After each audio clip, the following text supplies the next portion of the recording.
ప్రభు అయిన యేసుక్రీస్తు యొక్క శ్రేష్టమైన నామంలో ప్రియ దేవుని బిడ్డలందరికీ నా హృదయపూర్వక వందనాలు.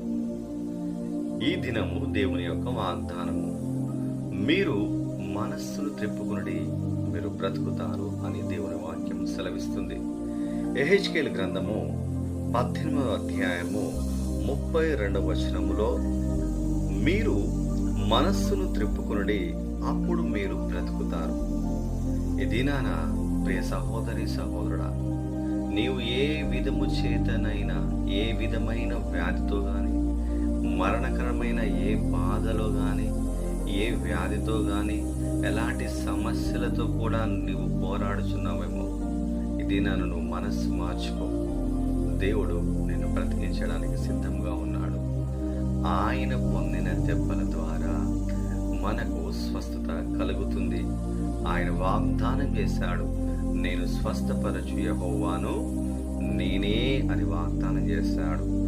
దుష్టుడు తమ దుష్టత్వములో మరణించడము ఏమాత్రము దేవునికి ఇష్టం లేదు. ఇదే యెహెజ్కేలు గ్రంథము 18వ అధ్యాయము 23వ వచనములో, దుష్టులు మరణం నొందుట చేత నాకేమాత్రమైనను సంతోషము కలుగునా, వారు తమ ప్రవర్తనను దిద్దుకొని బ్రతుకుటయే నాకు సంతోషము. ఇదే ప్రభువగు యెహోవా వాక్కు. ఈ దినాన నీ యొక్క జీవితపు ప్రవర్తనను సరిదిద్దుకుంటే, నీ మనస్సును మార్చుకుంటే, నీ జీవితాన్ని యేసయ్యకు అప్పగించుకుంటే, ఏమంటాడంటే, నీ మనస్సును మార్చుకుంటే, నీ మనస్సును దేవునికి అప్పగించుకుంటే, నీ హృదయమనే తలుపులు తెరిచి యేసుక్రీస్తును నీ రక్షకునిగా అంగీకరించినట్లయితే ఏమంటున్నాడంటే, మీరు మనస్సును త్రిప్పుకొనుడి అప్పుడు మీరు బ్రతుకుతారు. హల్లెలూయా. మీ మనస్సును త్రిప్పుకుంటే దేవుడు నిన్ను బ్రతికించడానికి సిద్ధంగా ఉన్నాడు. ఇది నీ మనస్సును మార్చుకో, నీ బ్రతుకును మార్చుకో, నీ జీవితాన్ని మార్చుకో.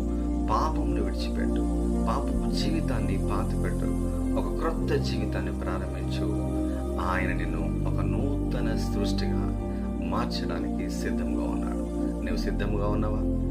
దేవుడు నీ యొక్క హృదయం అని తలుపును ఇది నన్ను తట్టుచున్నాడు. దేవుని బిడ్డ, నీ మనస్సును, నీ జీవితాన్ని, నీ యొక్క భవిష్యత్తును ఆయన చేతులు పెట్టు. దేవుడు ఒక నూతనమైనటువంటి అధ్యాయమును ప్రారంభించబోచున్నాడు. ఆయన ఘనమైన చెట్టును నీచమైనదిగాను, నీచమైన చెట్టును ఘనమైనదిగా మార్చే దేవుడు ఆయన. ఆయనకు సమస్తము సాధ్యమే. ఆయన ఎడారిలో నదులను ప్రవహింపచేయగలవాడు.